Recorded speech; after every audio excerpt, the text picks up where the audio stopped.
You're listening to the Tony Steuer podcast, where Tony interviews financial literacy advocates who are changing the conversation on money, so you can catch up on the latest trends and ideas in the world of financial literacy and education. Presented by Paperwork. Be prepared for life. Welcome to the Tony Steuer podcast presented by Paperwork. I'm pleased to be joined today by Patrina Dixon. Patrina Dixon is a personal finance expert, international speaker, and award-winning author of the top-selling financial journal book series, It's My Money. Patrina is a 2018 100 Women of Color honoree. Patrina is also the founder of P. Dixon Consulting, LLC, and in this episode, we'll be discussing Patrina's book, It's My Money, a guided journal to help you manage your finances, along with her podcast, The Money Exchange. Patrina, welcome to the Tony Steuer podcast. Tony, thank you so much for having me. I'm so glad to be here. Oh, I'm just so excited to talk to you. I love your journals and want to learn more. Sure. So, yeah. Let's do it. Fantastic. So, as I start with everyone is, we want to hear about your origin story. How did you get started in personal finance? Sure. So really the basis of my story, I feel like I've been saying this so often in the recent past, it's I did not grow up learning how to manage money, what money meant, what a great credit score was. And once I learned how to do that by watching the financial greats, greats at that time, I wanted to then learn how to master it so that I can teach everybody else how to do it. So that's what I did. I got my money in order. I then, became a student of finances and got certified and all of that stuff. And I began to teach it everywhere I go. Like I started in schools and then I would work with adults. So my journey, the reason why I do what I do is because my money story was horrible. And when I changed my mindset to do it right and actually executed on it, I knew that others needed to know that it was possible, regardless of how much money they made. And that's how I got started now 5 years ago. Oh, fantastic. Well, I think you hit on something really important that people overlook is that it's a mindset. Yes. Would you mind going into that a little bit more and talking about why you feel it's more a mindset than just learning something? Sure. So I'll give you an example. I made good money. I worked for an employer, which I still work for. I made great money. I own my own home. My daughter was in parochial school for which I needed to pay tuition. We had really nice clothes. But if one paycheck didn't come on the day it was supposed to come, that could have flipped our lives upside down. Like I did not, we're having this episode after the pandemic. If something like that happened to me at that point in time, I could have lost everything because I had no money saved, no money invested. I waited for that paycheck every 2 weeks in order to pay the next person, pay bills, go out to eat, whatever I did. So when my mindset shifted, I then learned that I needed to do things smarter with my money in case anything, life happens, emergency, catastrophic, illness, anything, that I would be prepared in order to continue maintaining the lifestyle that we had at the time. So it was the shift in mindset and understanding, even with the same money, you could really have more, own more, have assets versus having things that look nice that didn't mean anything and you couldn't do anything with if you needed to pay the mortgage. Well, that's fantastic. And I think that gets to the whole thing of, getting in control of your money rather than having your money control you. That paradigm Exactly shift. Right. Exactly. And that's what I tell people about the budgeting is people think budgeting is restrictive. Budgeting really is empowering because when you know exactly what you have coming in and what you have going out, it empowers you because you know what room and liberties you have to do other things that you want to do. So yeah, it's certainly empowering when you are intimate with your money and know what's going on with it and grow and know how to grow it. Well, that's great. And I love that you said that. I'm writing that down because I want to remember that budgeting is empowering rather than restrictive, because you hear the word budget and it turns so many people off. It Uh, does, even to this day, with so many people talking about it and out here doing what we do. The term still turns people off. And I tell my clients, like, if you don't like the word budgeting, or it puts you in a state where you feel frustrated that you have to do it, then call it something else. Call it your spending plan. Call it your intimate time with your money. Call it whatever you want. Just do the exercise of finding out how much you got coming in and how much you plan to spend out. yeah, and that's really it. You got to have more coming in than you have going out, Exactly right. Exactly right. no matter You what know you what, call it. Tony? You know what? When people actually do it, the exercise, whatever they call it, once they start doing it and doing it well and maintaining that fluid activity, I find, at least with my clients, that they don't want to mess up. Right, it's getting them there. So that's why it was the mindset that I talked about earlier, Hmm. because once they start doing it, they're like, oh, this is how much I have left over. Oh, and I saved, and my bills are paid, and I can still go and get that gourmet coffee or whatever it is that they want to do. So it's just like, okay, I just need to take care of this stuff, like write it down, what I plan to do, and then that feeling of empowerment, like we talked about earlier, it becomes the guiding factor versus just frivolously spending. Fantastic. Now, I like that. And one thing in there you said that is super important. I know it's kind of a trivial point, but the gourmet cup of coffee, and not necessarily giving that up. I mean, how do you feel about that? I know that I feel personally when I hear, somebody say, well, you have to give up going to Starbucks every day, that I'm like, well, that's not necessarily the truth if that's what's important to you. How do you feel about that when you hear something like that?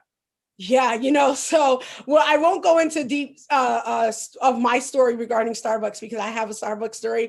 But what you just said is the exact point, right? The budgeting is not about restriction. It's about knowing what you have room to do.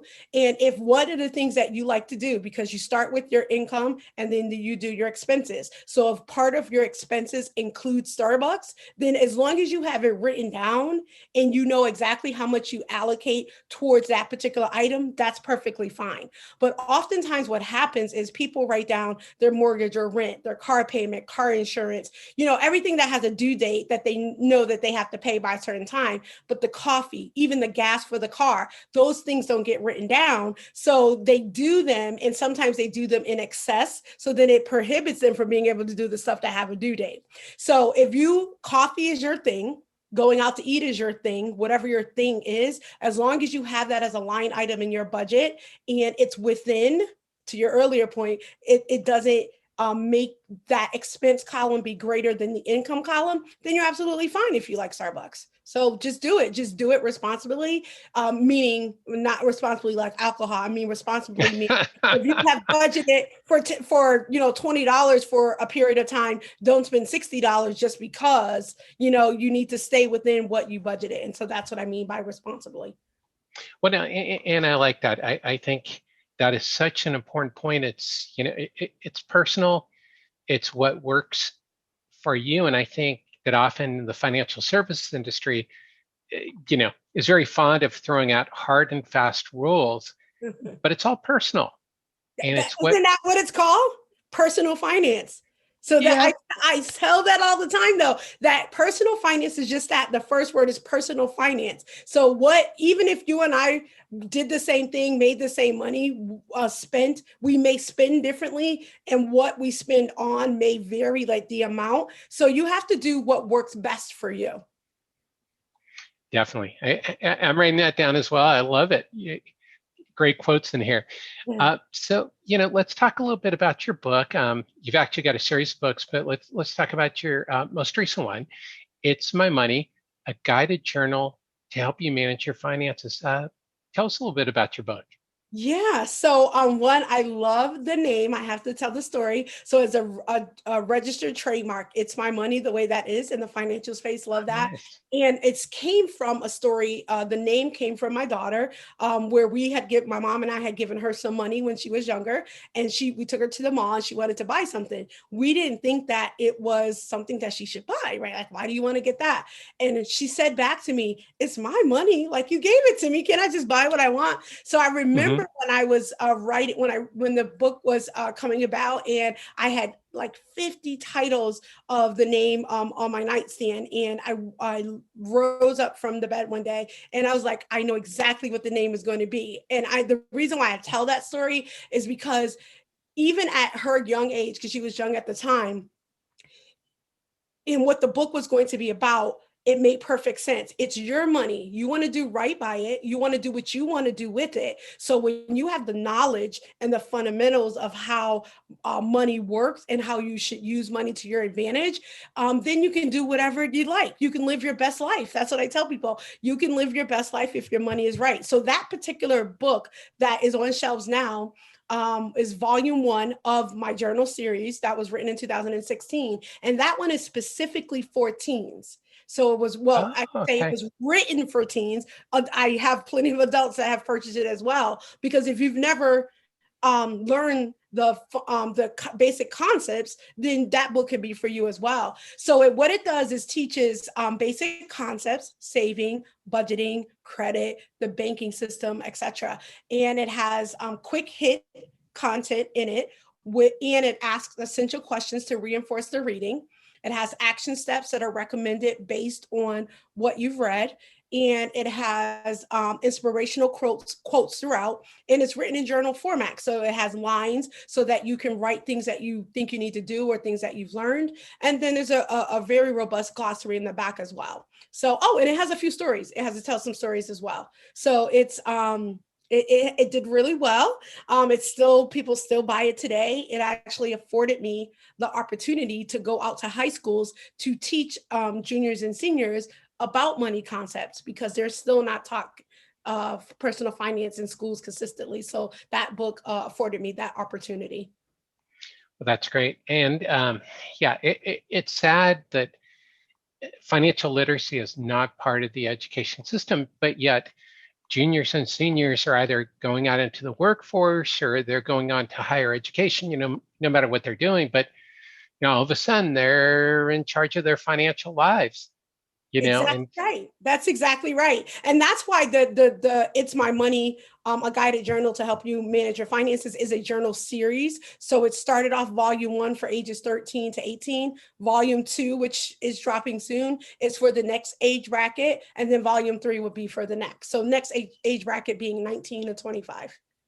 Oh, fantastic. And I think that's a very sweet spot because there's not much out there for those young adults.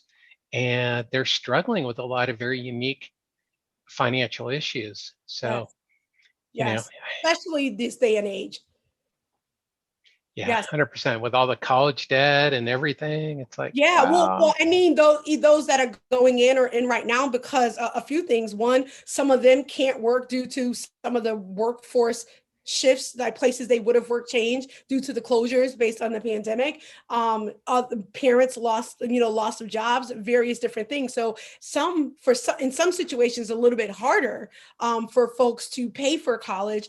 The other thing is there's a lot of scholarship opportunities as well. So even within volume 2, I talk about that. Like the best way is to get it paid for, right? Have somebody else pay for it. So if you set yourself up for that to be the case, that's an even better situation. So if you have your higher education fully funded via scholarships, that's a great thing, but you have to prepare for that. Yeah, I think that's the key word there is preparation, is going to college. Is it, like you point out, is there scholarships that you may not think, you qualify, you have to look around and do your homework. That's right. That's exactly right. So that's fantastic. I'm excited to see that book. So you've also got a copy. Go on my website or go to Amazon. All right. Put it in the Amazon cart, or you can go to my website. All right. Well, I definitely want to get the new one because, that really interests me, because there are a few books for teens, but, I felt that there really needs to be something for that young adult. They're not quite in the workforce yet. That's right. But they're not living at home. That's right. And I think that's going to be extremely valuable for that age group. Or they're just starting out in the workforce, but people aren't thinking about the 18-year-old who goes to work. Exactly. Exactly. Because most of them are thinking about, okay, I finally, I am at an age where I could work, I can work, right? So usually it's, I want to get my first car, whatever that is. Mm-hmm. And the other thing is I'm working so that don't have to ask my parents for if I want to go hang out with my friends or whatever. It's not, I'm saving for that bigger expense later on. You know what I mean? So that's why I talk to them about, no matter how much money you get. So even at their age, because I speak a lot to adults about this, pay yourself first. You have to take a portion of whatever you get at whatever age and put it away so that you have it for, again, I call it when life happens. So you have it aside there for, you can take care of things when unexpected things happen. Definitely. Made me think of my college years and eating ramen, because I'd spend my paycheck right away. Yes, exactly right. Exactly right. Oh, man. So you've also got a podcast, The Money Exchange. Can you tell us a little bit about The Money Exchange? What kind of guests you have, what your podcast is about? Sure. So one, I love podcasting. If you haven't picked it up by now, I love talking, and especially talking about personal finance. And my podcast, it's an audio podcast that airs across all audio platforms.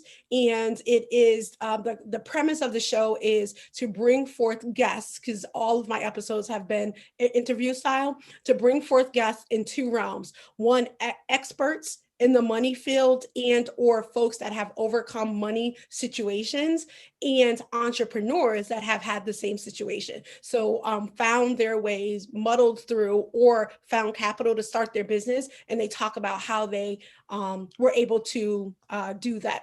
So I bring forth those stories. So it becomes one how-to for the listeners, and it becomes an awareness platform for those that come on to bring a more awareness to what they're doing in their various different platforms. So I have, almost 80 episodes, again, across all audio platforms. So I love doing it. The Money Exchange, check it out.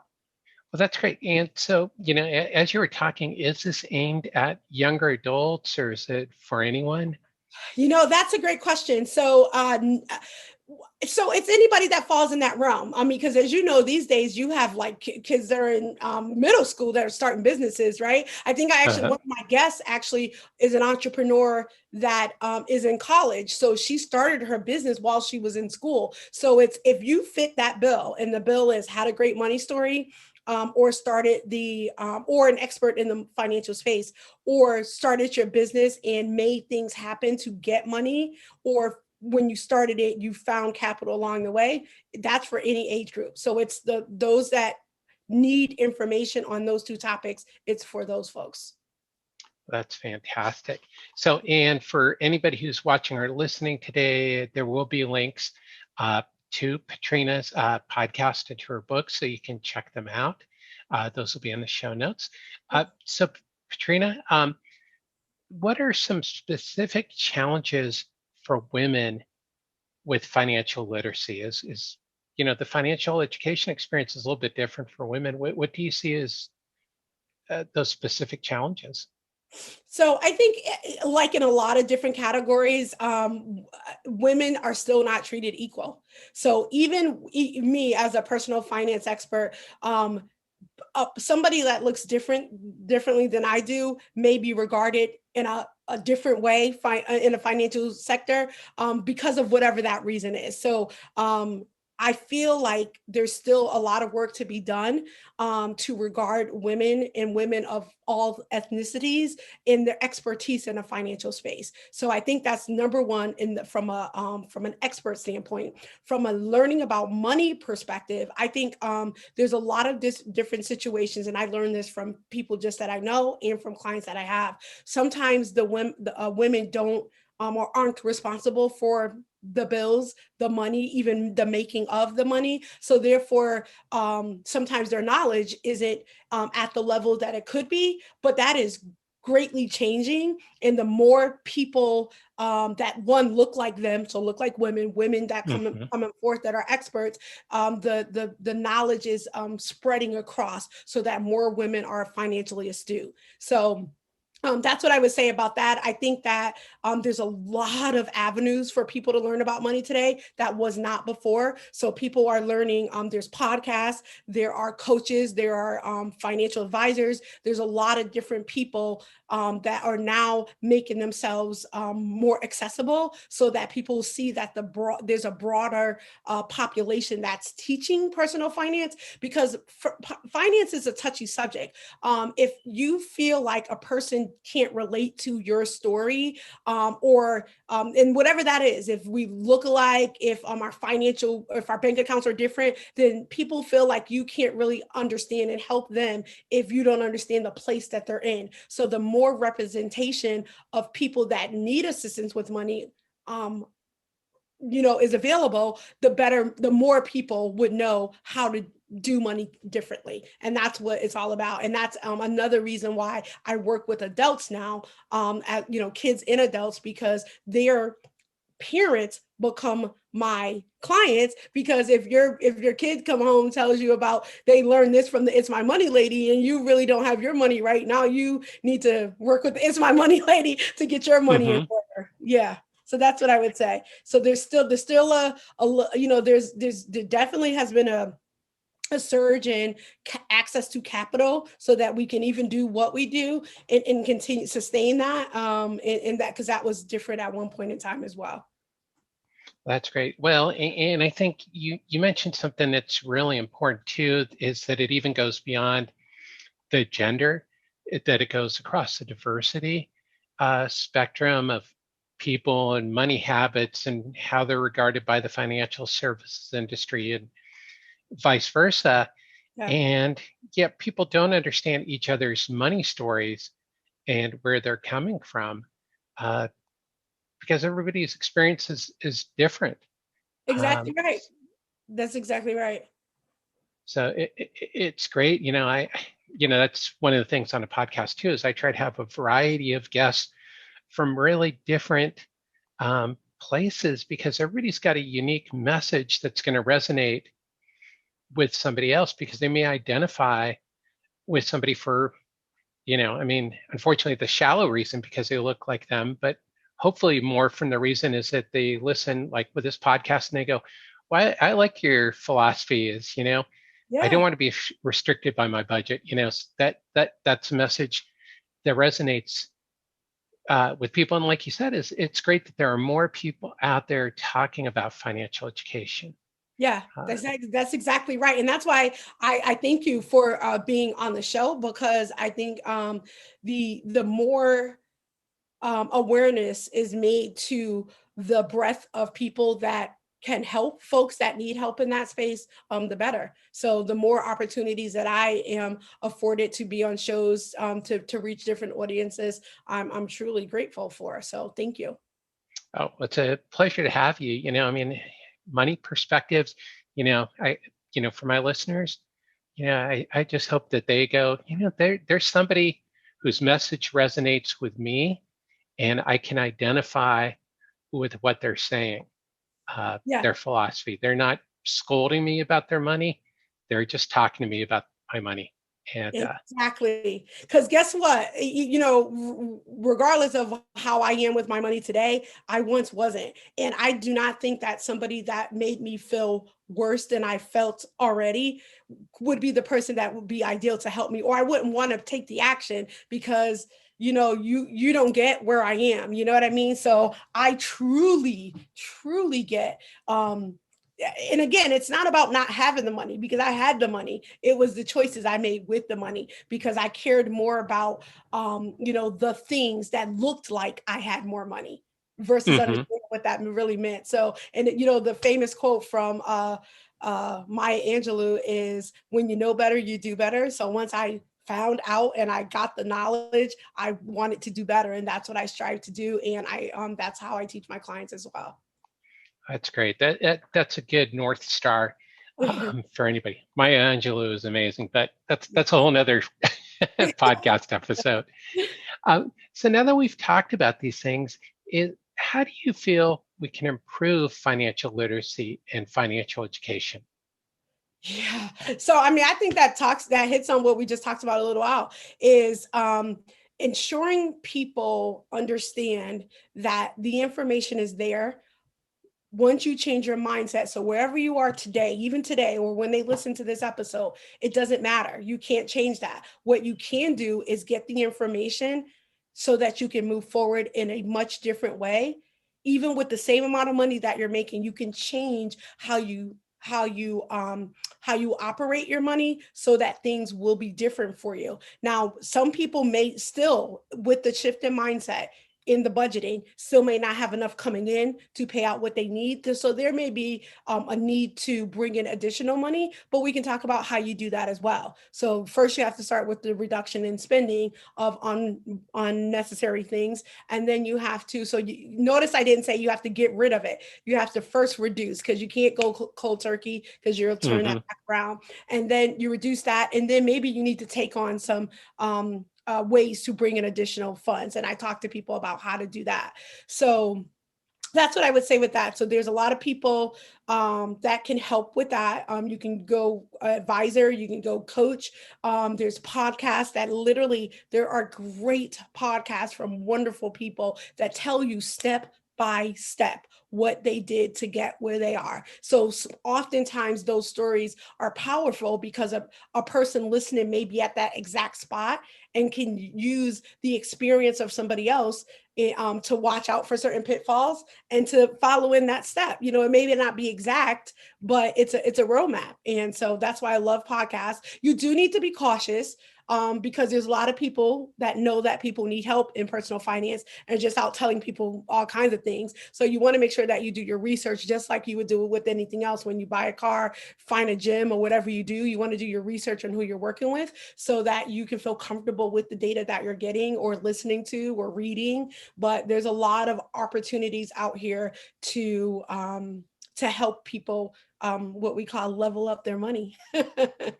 Yeah, well, and I think you hit on something important. I think it's who's providing the content. The podcast is, you've got the CFEI certification. You've had some financial education training, and that's not to say there's not some great personal finance bloggers out there who've had no professional certification training, but it does change the conversation a little bit. That you are serious about being a scholar of personal finance yourself, which means that your advice is going to come from a different level Exactly besides right. your own personal experience. So, Exactly. And right above me, I have a financial management certificate from Cornell. So like I said earlier, once I got my stuff right, then I had to, get the certifications that will allow me or give me, I guess you'll call it the credentials to be able to coach. So yeah. And I have the experience is just the one component that helps, but others want to ensure that you really know what you're doing. So that's when those things come into play. So you're absolutely right. so no, it's all balancing act. So, to wrap up, this is my question for everybody: is what is your number one tip on being financially prepared? Ensure that you have a freedom fund. It's often called an emergency fund. And what that allows for is one, for you to have less stress in case anything happens, loss of a job, medical situation comes about, your bills increase, but your income do not. If you've put money aside so that you can sustain your household bills, you will be at a much better place. The way to get at that is figure out, and if you're budgeting, you will know this number, come to your monthly number, times that by at least 8, I would say.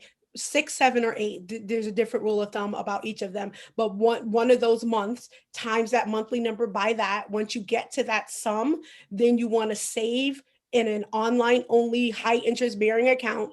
And when that fund hits that, then stop saving there and save somewhere else. So you have that cushion in case anything happens. So that's what I would encourage you. That will help you be at a financially free place in case anything happens. Now, that does not mean that's the only savings you have or only money that you have. That's just the cushion in case life happens that knocks you off your feet. Well, that's fantastic. That's a great tip. And one thing that you did there that I've seen you do through the podcast during this conversation is that you change the words a little bit that people use and you make them a lot friendlier. Mm, Freedom fund versus emergency fund. Uh, and some of the things you said earlier, like about budgeting, that you can use a different word, yes, that it's not so much the word, it's that people reflect these concepts. And exactly. And that, because that's how we started, the mindset. So sometimes when there's negative a word that someone associates with negativity, then it automatically shuts them down from wanting to receive the information that comes after that. So that's why I do that a lot. well, it's great. I think that helps and that probably connects with people. Mhm. Um, so, where can people learn more about you? Yeah. So, one, Tony, I want to thank you so much for having me on the show. I completely enjoyed this conversation. I can talk about this all day because I love it. They can find me. My website is probably best, which is itsmymoneyjournal.info. Again, that's itsmymoneyjournal.info. I am very heavy across social platforms. So, on Twitter and Instagram, my handle is it's my money underscore. That's ITSMYMONEY _. I do have a Facebook community where people share entrepreneurial and financial transparency about what's going on and their questions asked. That is called the It's My Money Squad. So I would love for you to check me out there. And then, as you already mentioned, I do have a podcast. So I'd love for you all to go and subscribe so that you're notified when each episode airs. And that is called The Money Exchange, across wherever you listen to podcasts. Fantastic. And for people who are watching or listening, all those will be in the show notes on my website. So, come check it out, connect with Patrina, see what she's up to. Patrina, thank you so much for joining me today. It's been a pleasure. Oh, thank you for having me. I enjoyed the conversation.